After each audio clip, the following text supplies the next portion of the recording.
ነገር ብዙ ሰዎች ላይ የሰራ ነገር ነው የምነግራችሁ ማለት ነው። ይሄን ነገር ካደረጋችሁ በተግባር ከተገበራችሁት ወይንም ደግሞ ይሄ ጸባይ ካላችሁ መቼም ቢሆን ከመዳን ቤት እናንተ በፍላጎታችሁ ካልሆነ በስተቀር ማንም አይነቀንቃችሁም።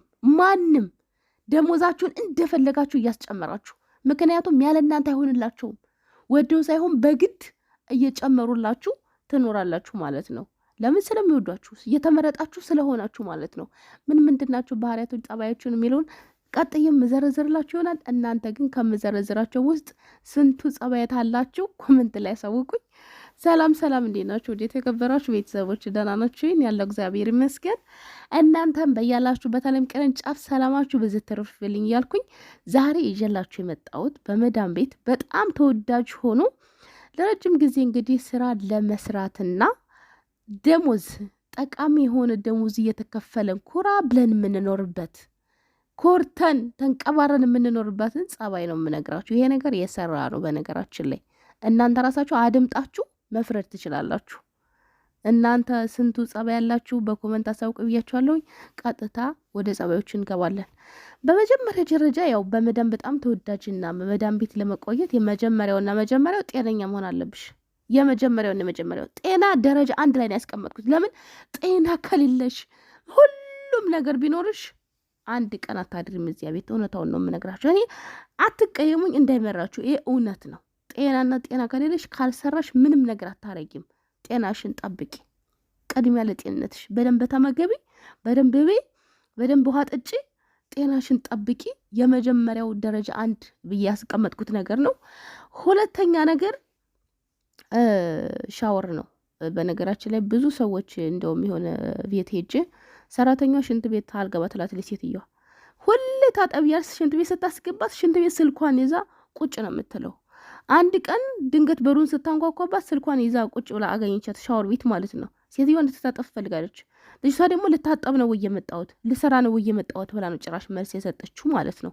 እና የምነግራችሁ ነገር እናንተ ንጽህና ከሌላችሁ እናንተ እየከረፋችሁ ሰው ይሸታል። ሀቁ ነው። አረብ ሀገር ደግሞ ሙቀት አለው ምን አለው ሽታ ላብ ይወጣል ከላያችን። ገባችሁ? ዘይት ምናምን ነገር ብዙ ነገር አለን ይወጣናል። ያን ነገር ካልታጠባችሁ ንጽህናችሁን ካልጠበቃችሁ ለእነሱም እኮ አደጋ ናችሁ። ገባችሁ? እንኳን እነሱ ማንም አይፈልጋችሁም።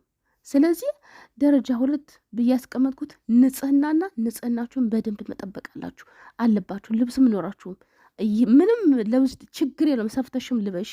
ንጽህናሽን በደንብ መጠበቅ አለብሽ ማለት ነው። ሌላውና ሶስተኛው ደግሞ ልብስ አለባበስ ላይ በደንብ አንዳንድ ጊዜ ውጥር ምናምን ያሉ ነገሮች፣ እንደዚሁም ደግሞ ሌላ ነገሮች መዳም ቤት አልመክራችሁም።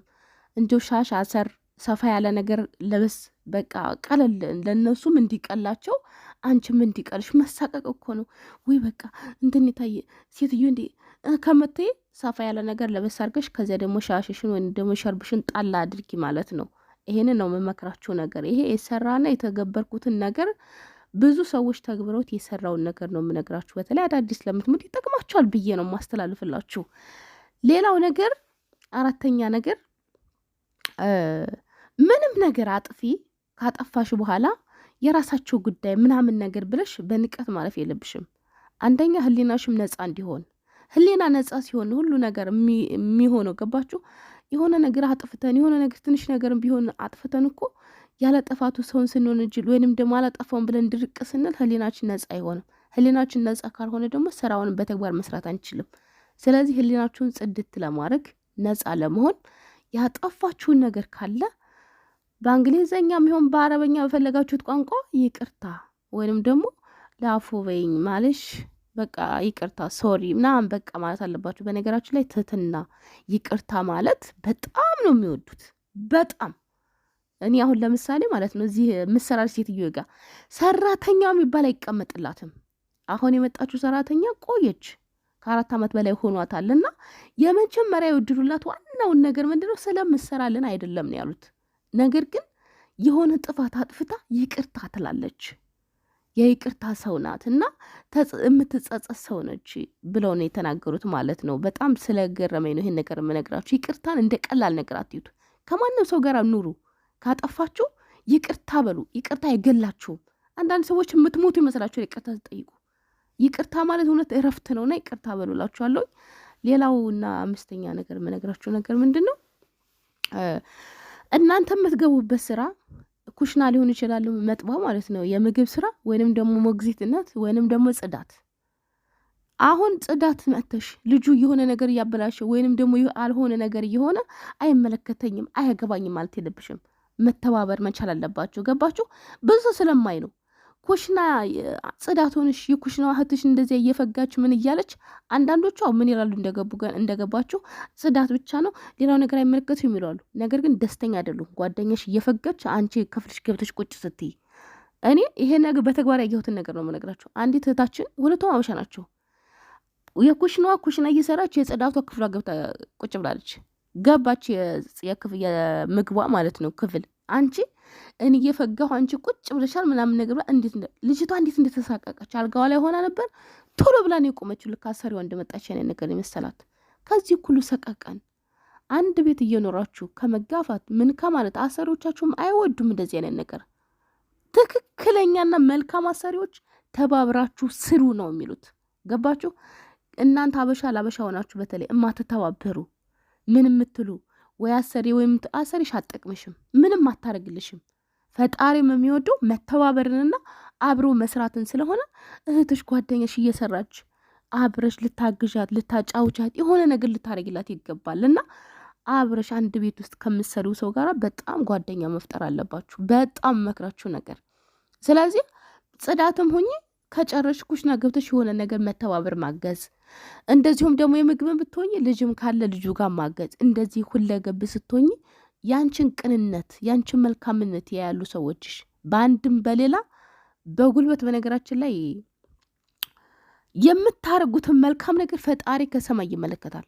ፈጣሪ ሲያይ ደግሞ ሊመረቃችሁ ሊባረካችሁ ሲፈልግ የሆነ ሰው ነው የሚያስነሳላችሁ። ወይ ሰዎቻችሁ ሊያስነሳላችሁ ይችላል። ሊሆነ ነገር ብቻ የደከማችሁበት የለፋችሁበት ነገር አይቀርምና መልካምነት ቅንነት ይኑራችሁ። አንድ ቤቱ ስትሰሩ በተለይ ተባበሩ ነው የምላችሁ እንጂ ምግብ ነኝ ምግብን ጨርሻለሁ ግሪን ሰቅየተኛለሁ ጽዳቷ እየፈጋች እንደዚህ የምታደርጉ ሰዎች እኔ ብዙ ነገር ስላየሁ ነው የምመክራችሁ። ለመተባበር ሞክሩ። ጉልበቴ ደከመኝ እንደዚህ አትበሉ። እህትሽ እየፈጋች እንደዚህ እያለች ስራዬን ጨርሻለሁ ብለሽ የሆነ ነገር እንኳን በቃ አዘኔታሽ ልታሳየት ይገባል። እና እንደዚህ አድርጉ። ከዛም በኋላ ግን ሁሉ ነገር እንደፈለጋችሁ ነው የሚሆነው። ለምንድን ነው እንደፈለጋችሁት የሚሆነው? እናንተ በቃ አንድን ሰው ለምሳሌ አንድ ሰው ጠላቱን ለመማረክ የሚያደርገው ነገር ምንድን ነው? ጠላቱ የሚፈልገውን ነገር በሙሉ ይሰጠዋል። የፈለገውን ነገር ያደርግለታል። እሱ እኮ ወዶት እኮ አይደለም ለመማረክ ነው እሱን እንደዚህ የሚያደርገው። ገባችሁ? ገበሬ ለበሬ አሞሌ ጮም ያለ ሰው በሬው ወዶት ይመስላችኋል? ለራሱ ብሎ እኮ ነው እንደዚህ የሚያደርግለት። ገባችሁ? የፈለገውን ነገር ካደረገ በኋላ እሱ የሚፈልገውን ነገር እንዲሰጠው ስለፈለገ ነው። መዳም ቤት ሆናችሁ በጣም የስራ ሰው ከሆናችሁ በጣም የንጽህና ሰው ከሆናችሁ በጣም ፍሪደም ከሆናችሁ የሆነ ቀን እናንተ ቤት ውስጥ አለቃ ነው የምትሆኑት። የሆነ ቀን አለቃ ሆናችሁ ያን አለቅነታችሁን ልጠሩት ትችላላችሁ። ነገር ግን አለቃ የምትሆኑበት ጊዜ አይርቅም። አለቃ ትሆናላችሁ። ከእነሱ ቤት እንዳትወጡ ይጨንቃሉ። ደሞዝ 2000 ብትጠይቂ 3000 እንደፈለግሽ ቀብረር ብለሽ ትኖሪያለሽ ማለት ነው። የሆነ ጊዜ ዝቅ የሆነ ጊዜ ከፍ ስለሆነ ማለት ነው። ተግባራዊ አድርጉትና ካልሰራ እኔ እቀጣለሁኝ። 100% ይሰራል። ከዚህ ቀን ጀምሮ በቅንነት ስራችሁን ጀምሩ። መልካም እድል፣ መልካም የስራ ጊዜ